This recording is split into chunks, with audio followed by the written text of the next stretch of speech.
જય શ્રી સ્વામિનારાયણ. અત્યારે અમે દ્વારિકાથી પરમાત્માનું જે પહેલું લગ્ન સ્થાન એવા ઘેડ પ્રદેશમાં આવેલા સમુદ્ર કિનારાના સોહામણા માધવપુર ધામ તરફ જઈ રહ્યા છીએ. તમે જોઈ શકો છો કે સમુદ્રનો કિનારો છે, એટલે વચ્ચે સરસ મજાની હરિયાળી અને એકદમ સરસ માધવપુરનો જે સમુદ્ર એ નજીક આવી રહ્યો છે. તો એના તમને દર્શન થઈ રહ્યા છે. ખૂબ સરસ નિર્મળ જેની અંદર જળ છે. તો શ્રીમદ ભાગવત મહાપુરાણના માધ્યમથી દુનિયાની અંદર લગભગ લોકો માધવપુરથી ખૂબ જ પરિચિત હોય છે, કારણ કે પરમાત્માના પ્રથમ લગ્ન આ માધવપુરની અંદર થયા છે. તમે જોઈ શકો છો કે અમે સૌ પ્રથમ માધવ રૂકમિણીનું જે મંદિર કહેવાય, આમ તો માધવરાયજીનું જ મંદિર જેને કહેવાય છે, તો એ મંદિરે અમે જઈ રહ્યા છીએ. અને ત્યાં ચૈત્ર મહિનો આવે છે એટલે પરમાત્માના લગ્નોત્સવની તૈયારીઓ ચાલી રહી છે. તો એને કારણે સરસ મજાના બાર મંડપ, અંદર સરસ મજાની રોશની ગોઠવવામાં આવી છે. સિરીઝોને કારણે આખું જ મંદિર ઝળહળી રહ્યું છે.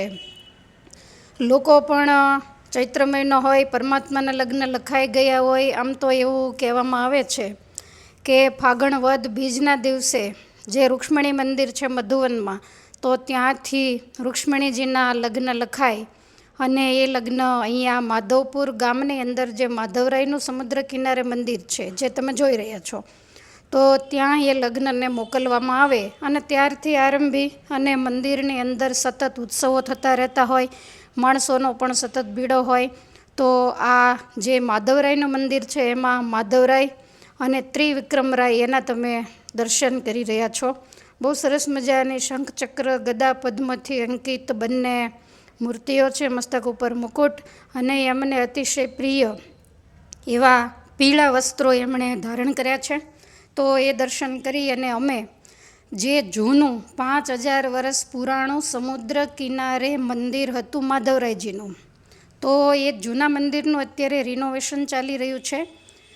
તો અમે ત્યાં દર્શન કરવા માટે જઈ રહ્યા છીએ. તમે જોઈ શકો છો કે સરસ મજાનું જૂનું પુરાણું મોટા મોટા સ્તંભો ઉપર જે મંદિર ઊભેલું છે, પણ આ ચિત્રો જોતાં, કલા કોતરણી જોતાં તમને એવું લાગે કે સમુદ્રનો કિનારો છે એટલે મંદિર બિલકુલ પથ્થરો ખોવાઈ ગયા છે, અંદર મોટા મોટા છિદ્રો પડી ગયા છે. એનો ઘુમ્મટ વગેરે જે કોઈ છે એ પણ બિલકુલ જર્જરિત થયેલું, એટલે અત્યારે એને સરસ મજાનો નવો તૈયાર કરવામાં આવ્યો. મંદિર એનું એ જ છે, પણ સપોર્ટ આપી અને માત્ર ને માત્ર એનું રિનોવેશન કરવામાં આવેલું છે. દરિયા કિનારે આ મંદિર છે. આ સામે જે તમને દેખાય એનું ગર્ભગૃહ છે, અને બાજુમાં જે ગર્ભગૃહ એની અંદર જે જગ્યા છે, આમ તો અત્યારે ખૂબ અંધારું છે એટલે ત્યાં કાંઈ ઉતારી શકાય એવું નથી, પણ પહેલાં માધવરાય અને ત્રિવિક્રમરાય આ મંદિરની અંદર બિરાજમાન હતા. પણ મંદિર જ્યારથી જર્જરિત થયું ત્યારથી આરંભી અને ભાવિક ભક્તોએ ભગવાનને પહેલાં જે તમે દર્શન કર્યા એ મંદિરની અંદર મૂર્તિઓને ફેરવવામાં આવેલી ત્યાં પધરાવી છે. સેવા પૂજા અત્યારે ત્યાં થઈ રહી છે. આ તો ખાલી સ્મૃતિ મંદિર તરીકે રિનોવેશન કરવામાં આવે છે. તમે જોઈ રહ્યા છો કે પાછળનો માધવપુરનો સરસ મજાનો સમુદ્ર કિનારો છે. અહીંયા આથમતો સૂર્ય એને જોવા માટે હજારો લોકો ઠેક ઠેકાણેથી આવતા હોય છે. બહુ સરસ ફરવાનું સ્થાન પણ જેને માનવામાં આવે છે. સનસેટ પોઈન્ટ તરીકે આ સ્થળને જાહેર કરવામાં આવેલું છે. અને આજુબાજુની અંદર પણ આ દરિયા કિનારામાં પણ બહુ સરસ મજાનું રિનોવેશન થઈ રહ્યું છે કે ભવિષ્યની અંદર જે લોકો અહીંયા ફરવા માટે આવે એને બે કામ થાય, ફરવાનો આનંદ પણ આવે અને ભગવાન માધવરાયજીના દિવ્ય દર્શન પણ થાય. ચારે બાજુ સુંદર મજાની હરિયાળી છે. વળી સમુદ્ર કિનારો એટલે પવન પણ એટલો બધો છે, એટલે બપોર પછી લગભગ 5-1 વાગે એટલે લોકો આ ઠંડા વાયરાની અંદર સમુદ્ર અને સનસેટ પોઈન્ટનો જે મોજ એને માણવા માટે આ સમુદ્રને કિનારે આવીને બેસતા હોય છે. અને એક બાકડાઓ વગેરે પણ ત્યાં ગોઠવવામાં આવ્યું છે. સમુદ્રનું દર્શન એ કુદરતનો એક નજારો છે. તમે જોઈ રહ્યા છો કે ત્યાંથી હવે અમે મધુવનમાં આવ્યા, જ્યાં પરમાત્માના ચોરી માયરા છે, જ્યાં ભગવાનના લગ્ન થયેલા છે.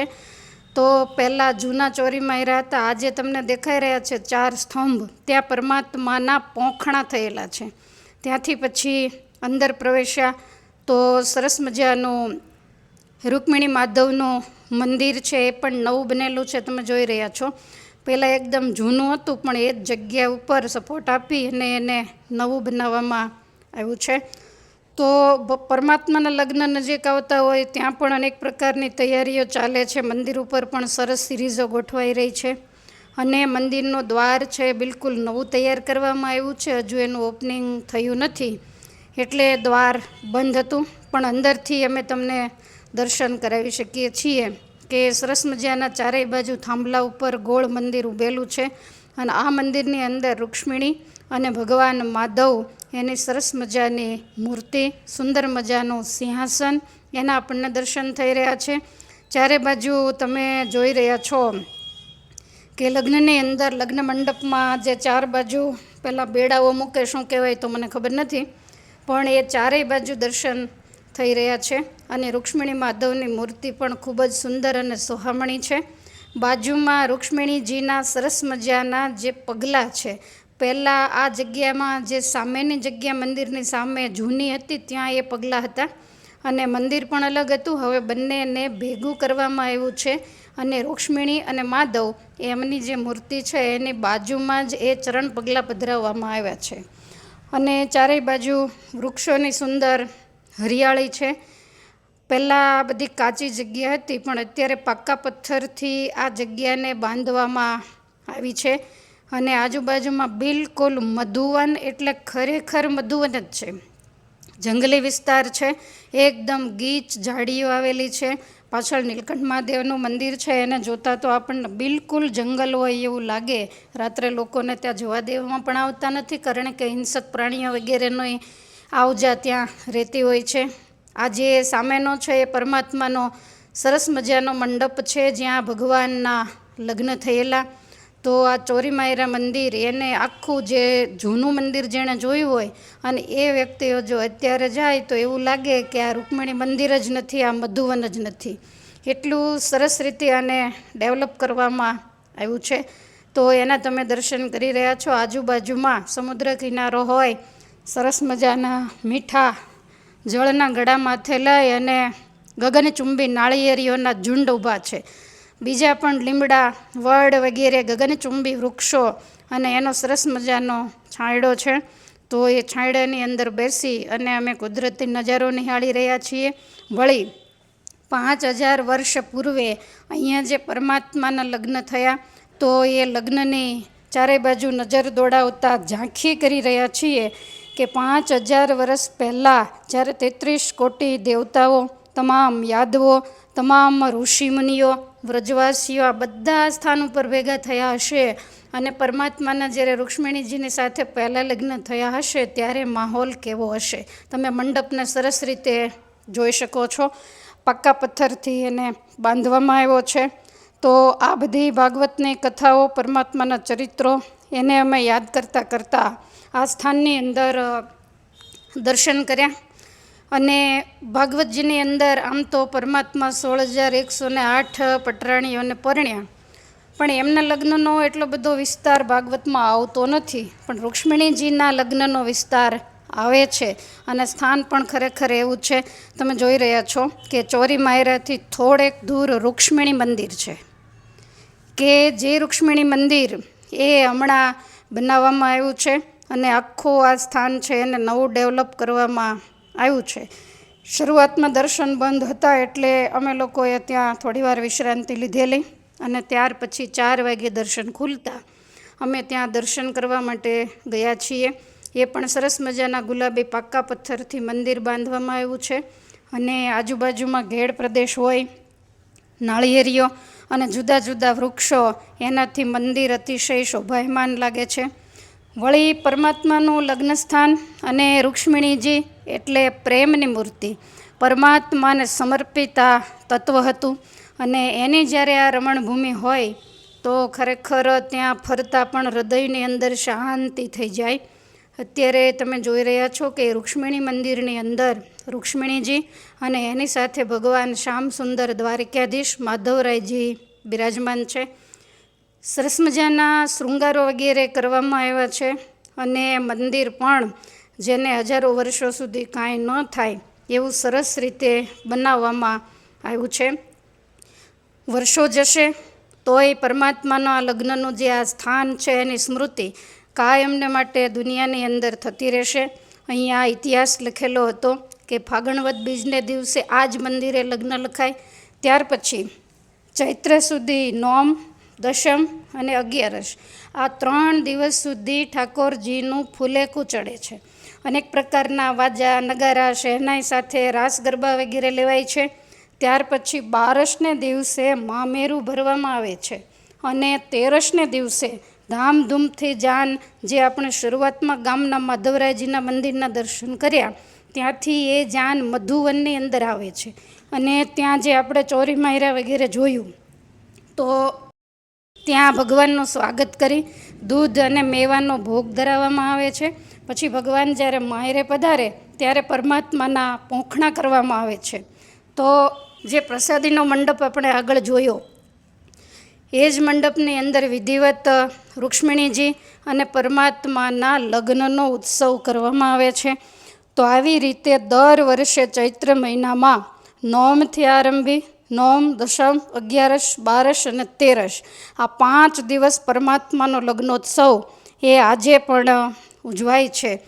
તો એ આ પવિત્ર જગ્યા છે.